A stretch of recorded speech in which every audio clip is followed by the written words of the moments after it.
আপনার হাজব্যান্ড আরমান প্রিয়া নামের এক মহিলা কলিগের সাথে পরকীয়া করছে।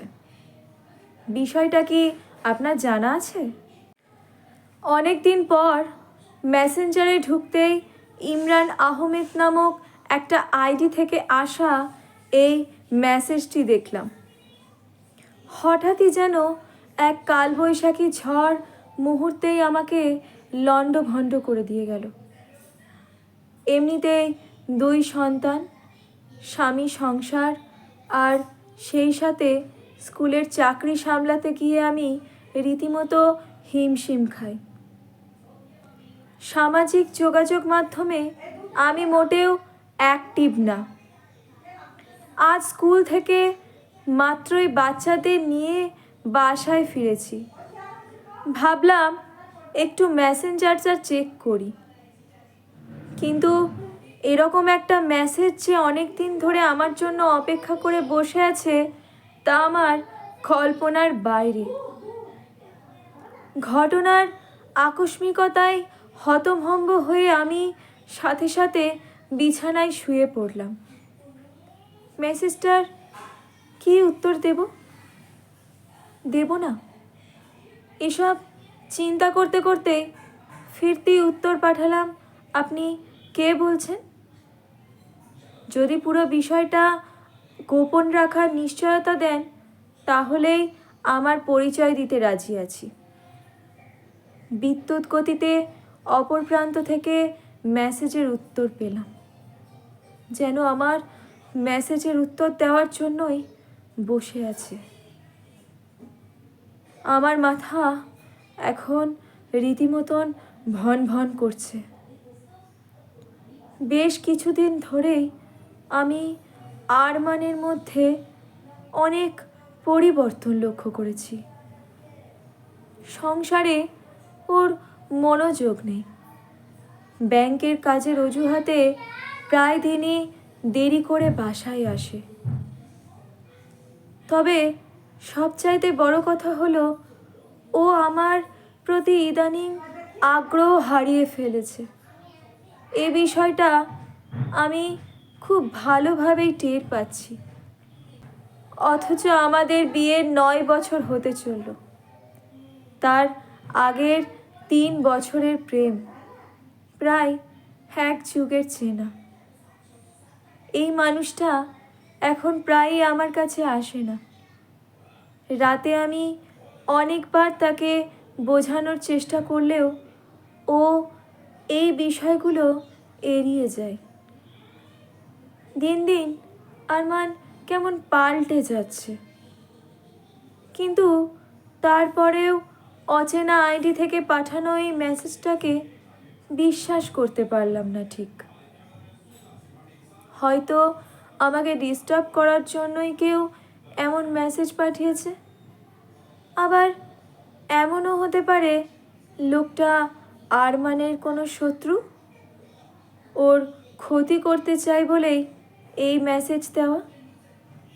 আবার হয়তো আমারই পরিচিত কেউ নিছক ফান করার উদ্দেশ্যেই পাঠিয়েছে। কিন্তু পরক্ষণই মনে হলো না, মেসেজটা আসলেই সত্য। আরমান এখন অনেক পরিবর্তিত এক মানুষ, আর এর পিছনে তৃতীয় কোনো ব্যক্তির সাথে ওর সম্পৃক্ততা একটা কারণ হতে পারে। তবে তার চাইতেও বেশি ভয়ঙ্কর একটি বিষয় ইদানিং আমার মনের মধ্যে ভীষণভাবে নাড়া দিয়ে যাচ্ছে। আরমানের অবহেলা আমাকে দিন দিন শারীরিক সম্পর্কের প্রতি আরও আসক্ত করে তুলেছে। এইদিকে হুট করেই শারীরিক সম্পর্কে আরমানের এখন তীব্র অনীহা। অথচ এই লোকটা কিছুদিন আগেও যেন এক ক্ষুধার্ত মাংসাশী বাঘ হয়ে আমার ওপর লুটে পড়ত। রাতে বাচ্চা দুটো ঘুমিয়ে পড়লেই আমার কাছে আসতো। অথচ বিশ্বাস করুন, আরমান ইদানিং এতটাই অন্যমনস্ক যে শেষ কবে আমরা মিলিত হয়েছি আমি নিজেই মনে করতে পারি না। কিন্তু বারবারই আরমান আমাকে ফিরিয়ে দিয়েছে। আজ মেসেঞ্জারে পাওয়া এই মেসেজটা আমার গোপন সেই কষ্টটাকে আরও উস্কে দিল। আরমান অফিস থেকে বাসায় ফিরলে ইদানিং ফোনে খুব মেতে থাকে। সারাক্ষণই ওর সাথে কথাতে মত্ত। সামাজিক যোগাযোগ মাধ্যমেও খুব অ্যাক্টিভ। অফিসেও যায় বেশ পরিপাটি হয়ে। এই আরমানকে আমি কখনো পারফিউম ইউজ করতে দেখিনি। ইদানিং সে দামি পারফিউম ব্যবহার করে। ওর হঠাৎ এত স্মার্টভাবে চলা, ইয়াং লুক আনার চেষ্টা। বাসার বাইরে সবসময় ফুরফুরে মেজাজে থাকা। আজ আমাকে দুয়ে দুয়ে 4 মেলাতে সাহায্য করলো। এর আগে আমি কখনো বাসায় ওর লুকিয়ে লুকিয়ে মেসেজ দেখা বা লেখা এসবে সন্দেহ করিনি। আমি নিজে অন্যের প্রাইভেসিতে বিশ্বাসী। আরমানের উপর আমার বিশ্বাস আছে বলেই ওর এই আচরণগুলো কখনোই সন্দেহের উদ্রেক করেনি। তবে আজ এই মেসেজটা পাওয়ার পর থেকেই আমার বুকটা ভেঙে গেল। সব কিছু চিন্তা করে এখন আমার দৃঢ় বিশ্বাস মেসেজে পাঠানো কথাটা সত্যি। আরমান পরনারীতে মত্ত। একরাশ কষ্ট নিয়ে ইমরান নামের আইডির ফিরতি মেসেজ দিলাম।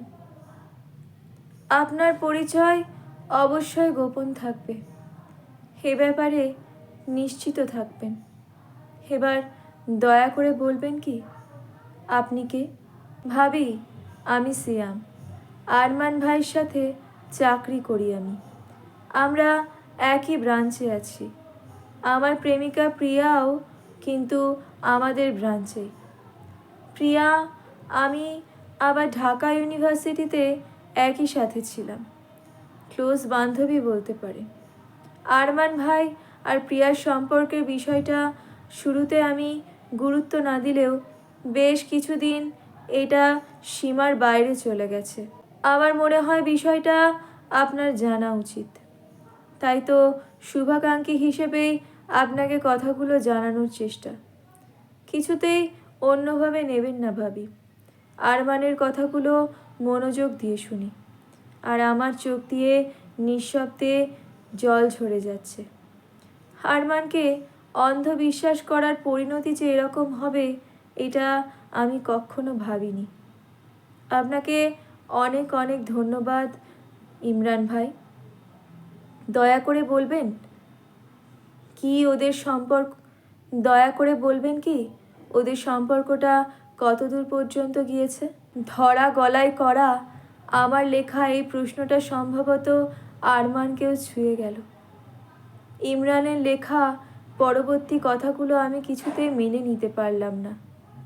ভাবি, গত মাসে ব্যাংকের এডিটের কাজে আরমান আর প্রিয়া একই সাথে চিটাগং গিয়েছিল। ওই 2 রাত ওরা হোটেলে একই রুমে ছিল। আমি শুধু শুধু এই কথাগুলো বলছি না। আমার কাছে তাদের অন্তরঙ্গ মুহূর্তের কিছু ছবিও আছে। যদি চান আপনাকে ওগুলো দেখাতে পারি। আপনার একজন শুভাকাঙ্ক্ষী হিসেবেই এই কথাগুলো কিন্তু জানানো। ইমরানের এই মেসেজগুলো পড়ার পর আমার শরীর, হাত পা থরথর করে কাঁপছে। নিঃশ্বাস বন্ধ হয়ে যাওয়ার উপক্রম হলো। আমি ইমরানকে বললাম, আমি কাল আপনার সাথে দেখা করতে চাই। অতঃপর ইমরান একটি জায়গা ও টাইম ফিক্সড করে দিল। আমি ইমরানকে বললাম, আমি কাল আপনার সাথে দেখা করতে চাই। অতঃপর ইমরান একটি জায়গা ও টাইম ফিক্সড করে দিল। পরবর্তী দিন আমি ইমরানের বলা রেস্টুরেন্টে গেলাম, কিন্তু ওখানে চারিদিকে তাকাতেই ইমরান নামের কেউ এলো না। হঠাৎ দেখলাম সানগ্লাস পরা একজন পুরুষ আমার সামনে হাজির হলেন। চশমা খুলতেই আমি তো অবাক।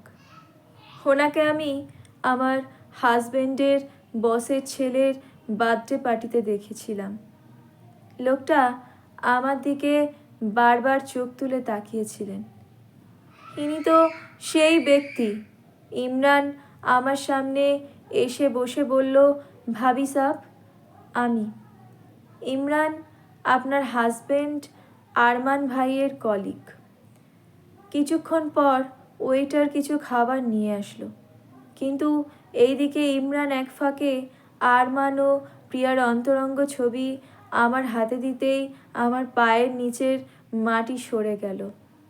যে আরমানকে আমি এতটা বিশ্বাস করতাম, সেই আরমান আজ অন্য নারীতে আসক্ত।